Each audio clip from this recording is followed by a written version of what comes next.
Écoutez, Sirot Relaktu Tête, troisième sira sur Parashat Re'eh. Ici, cette sira elle va se concentrer sur le verset suivant. Le verset, il nous dit la chose suivante.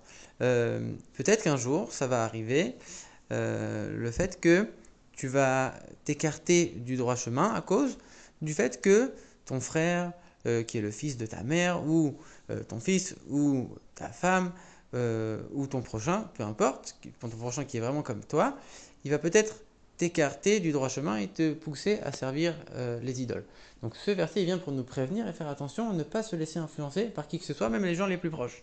Et ici, le rabbi va poser plusieurs questions. Ici, on a cité plusieurs personnes. Pourquoi on ne cite pas la mère et la sœur? Et quand on regarde l'explication de Rashi, on voit que Rashi il dit c'est quoi ton frère? Il écrit ton frère, le fils de ta mère. Il dit ton frère, c'est le fils de ton père. Après, le fils de ta mère, c'est le fils de ta mère. Comme pour dire que ce soit le frère par le père ou par la mère, ça change rien. Les deux, ils sont inclus dedans. Et après, Rashi nous dit le prochain qui est comme ta chair, c'est quoi le prochain? Il dit qui est comme ta chair, c'est ton père. Celui qui est le plus proche de toi, c'est ton père. Donc en vérité, on ne parle pas du tout de ton prochain. Ici, on parle de ton père. Donc ici, il y a plusieurs questions. Donc déjà, comme on l'a dit, pourquoi on ne mentionne pas la mère et la sœur? Et si Rashi ne dit rien dessus, c'est qu'on peut le comprendre tout seul. Si Rashi, c'était une question qui était impossible à répondre, il aurait dit je ne sais pas. Ici, ça veut dire qu'on doit trouver la réponse nous-mêmes. Alors on aurait pu répondre que, en vérité, elles sont incluses dans ton prochain. Parce qu'en vérité, quand on dit ton prochain, on inclut tout le monde. Puisqu'on aurait dû dire ton prochain, c'est celui qui est proche. On est en train de citer les proches. Pourquoi on ne cite pas tous les proches? Tu me dis que le prochain, ça désigne le père. Donc le vrai prochain, pourquoi on ne le désigne pas? En vérité, alors le rabbi il prend plusieurs commentateurs et il dit que c'est quand même difficile parce que Rashi, lui, son intention, c'est vraiment de désigner le père. Mais si tu commences à dire que peut-être Rashi, il aurait voulu dire que c'est ton prochain ou ton père, que tu inclus les deux, donc en vérité, tu inclus tout le monde dedans, mais que Rashi il vient citer uniquement le cas le plus extrême qui est ton père, mais en vérité ici, il inclut tout le monde. Et donc s'il inclut tout le monde, il inclut aussi la mère et la sœur. Mais alors, il y a des questions qui restent. Pourquoi les autres, tu les cites de manière explicite et la mère et la sœur, tu dis rien? Tu les dis, tu vas les inclure dans un mot que on peut tout mettre dedans, on ne comprend pas trop qu'est-ce que ça veut dire. Rabbi dit c'est encore plus fort, la question est encore plus forte, parce qu'en vérité, la mère, elle est encore plus proche des enfants que le père. Donc si tu es en train vraiment de citer les proches, et que toi tu es en train de dire, voilà, ici ça désigne le père, mais alors pourquoi pas la mère? Et pourquoi pas la sœur? Alors la clé de la réponse, elle est la suivante. Le rabbi il dit, comme on voit souvent dans Rashi, Rashi il répète souvent que la Torah ne mentionne que ce qui est le plus fréquent. Et du cas le plus fréquent, on peut comprendre que ça s'applique à tous les cas. Mais la Torah ne peut pas mentionner tous les cas, donc elle mentionne uniquement les cas les plus fréquents. Et ici, apparemment, c'est pas fréquent de se laisser influencer par sa mère ou par sa sœur. Et c'est pour ça que la Torah n'en a pas, ne l'a pas évoqué explicitement. Le rabbi va développer et va expliquer maintenant.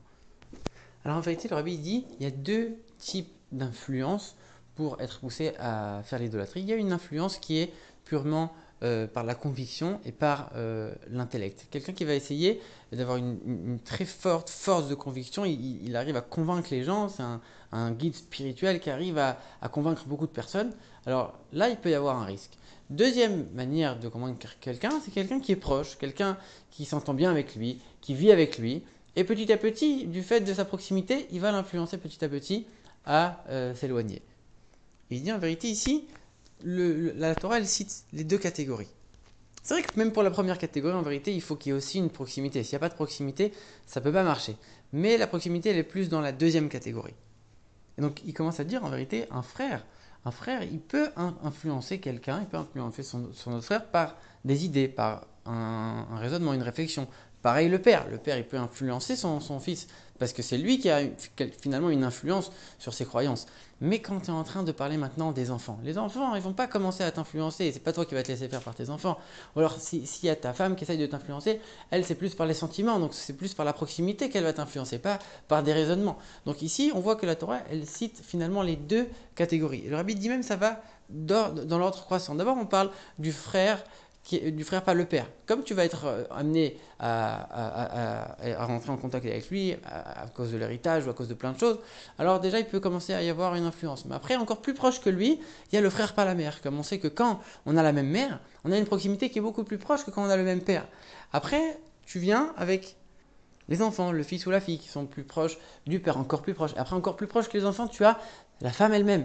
Et après, tu as encore, quand on dit le prochain, celui qui est vraiment proche de toi, celui, ton confident, ton ami intime, là c'est encore quelque part encore plus proche. Donc la Torah, elle va toujours dans l'ordre croissant. Alors il dit maintenant on comprend pourquoi on n'a pas cité la mère et la sœur. Quand toi tu es quelqu'un d'un certain âge, tu as des enfants qui sont déjà eux aussi très grands, et que tu as une sœur, alors cette sœur aussi elle est mariée, cette sœur aussi elle a sa famille. Comment? Alors tu vas pas être en contact tout le temps avec elle, et quand tu vas rentrer en contact avec elle, est-ce que ça va être pour qu'elle elle t'influence? Pas forcément, elle a déjà sa famille, toi tu as la tienne. C'est une proximité qui est pas courante.